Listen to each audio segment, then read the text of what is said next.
Hi, I'm Ashley Adamson, and the title says what this will be.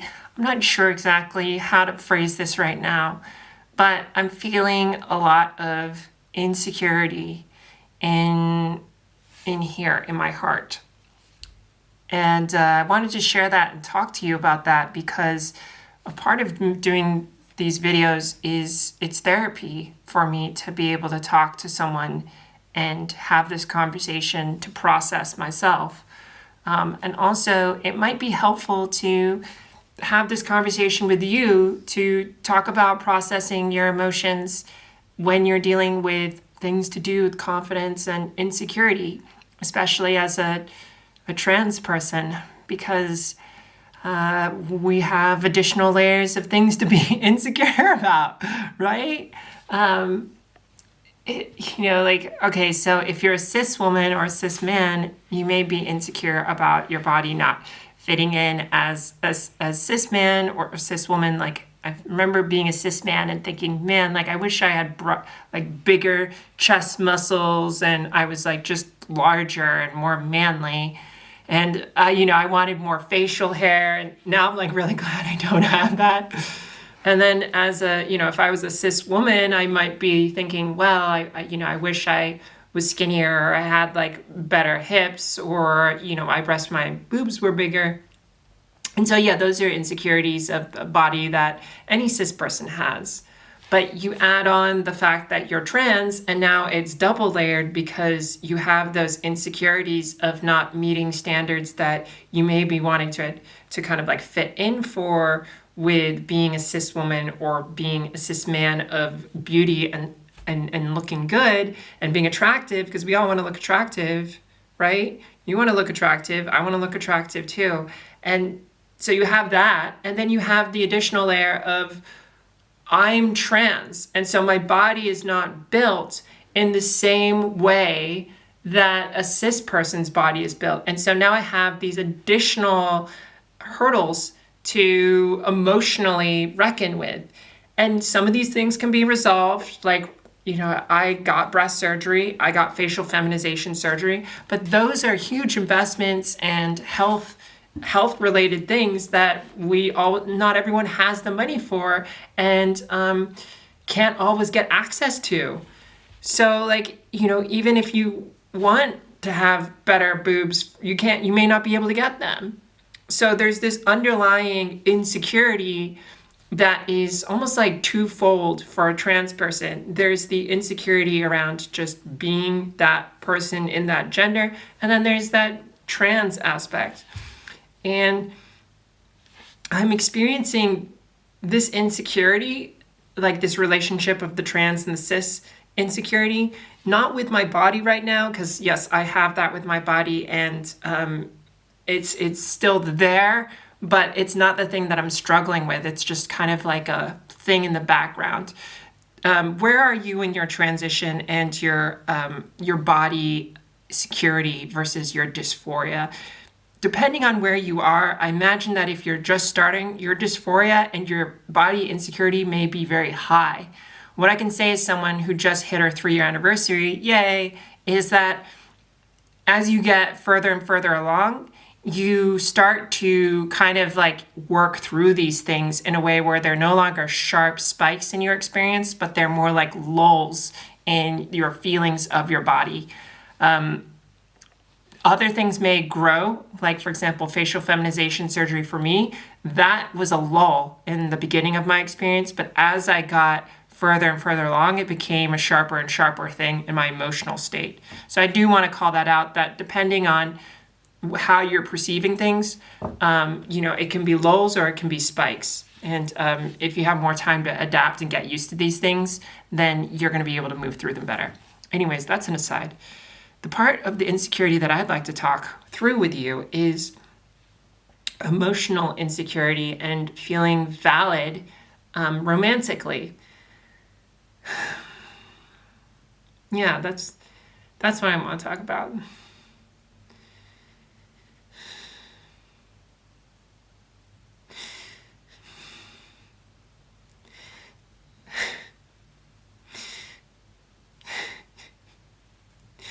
So,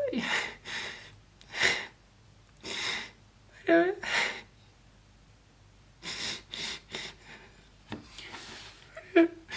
I didn't know this is gonna trigger so many emotions.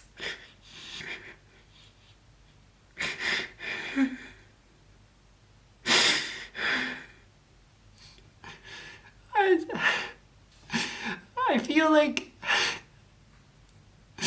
I don't feel like I'm valid to be emotionally connected with on like a romantic level.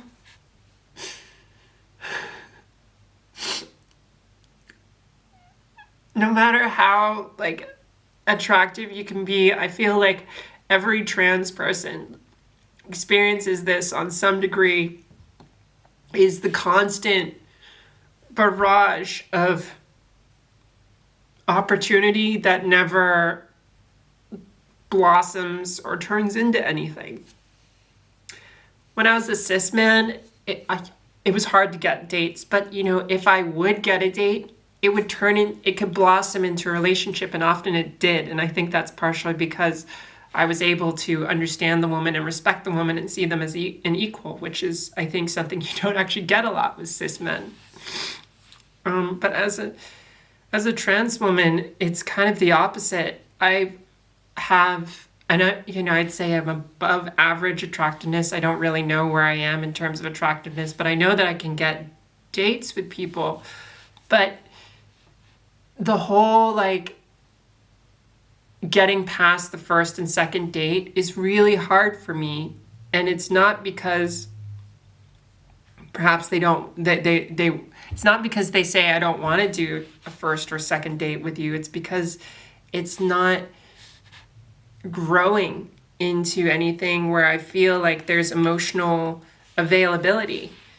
And whenever I meet someone where I feel that this person is a match for me, they don't feel the same way. And it hurts because I don't know if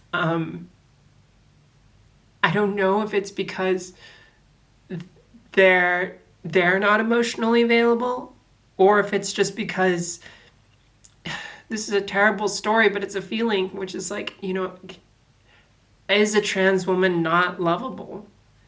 And like the answer is no, that's not true. A trans woman is lovable. But do most cis people who are out there dating think of us as not lovable?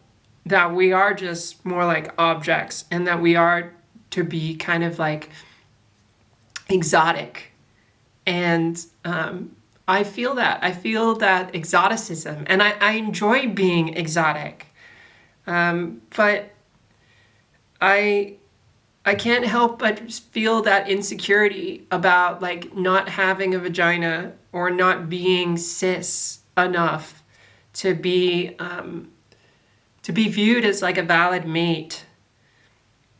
I feel this sense of pressing time, that I don't have enough time to find someone that I feel like would be good for me, because when you step into the whole aesthetics of being a woman, it's like you're most attractive when you're young, and then as you get older, you're kind of the people that you can get access to becomes much smaller. And so there is a pressing feeling of time, and I think that's stupid, to be honest, but I do feel it. And so I just feel this in my heart. I feel like there's an emptiness, and it's not a lack of my own presence in my heart. It's a lack of feeling like anyone ever wants to kind of show up and embrace me in the way that I want to be embraced. Like I don't know. I just feel this insecurity, and it's coming up a lot for me right now because I'm seeing people, and the first date goes well, and then I get ghosted, or people just don't seem to be that interested, and I wonder how often this is going to continue to play out, and I'm trying my best to figure out how to work through this, because it's easier said than done. Just, love yourself, or girl, you look fantastic, or you're valid, or what have you. Like, it's easy to say these things, but there are deep ingrained patterns within our soul, our being, that sometimes we can't get around. Do you have those things where you feel like, as much as it comes up and you go, I can solve this, I can solve this with more love, or I can solve this doing this. You try that and it can sometimes get you around it, but other times you just can't get around it. Is that your body dysphoria? Is that your confidence? Like, what is that? And how do we move through that? Especially when we feel like we have a leg down in being trans. And I just wanted to share this because I'm going through it, and you're probably going through something to do with your security or confidence, and I'm not any different than you. I'm experiencing that now, and the best that I can do is to remind myself, you're a lovable person. You have many friends, that count your blessings, be thankful, be grateful, and love yourself. And you know what? If you can't find someone right now, it'll happen when the time is. You can just focus on you and do you. You got plenty of things to do. That's kind of like what I tell myself. And I do all of these positive things, but I still feel this clawing piece in my heart. And I'm working through that. Thanks for listening. This has kind of been like a different kind of tea time today, but I just need to get that off my chest. I feel a lot better, and I hope this was helpful for you too. Let me know in the comments below, and I'll see you later. Bye.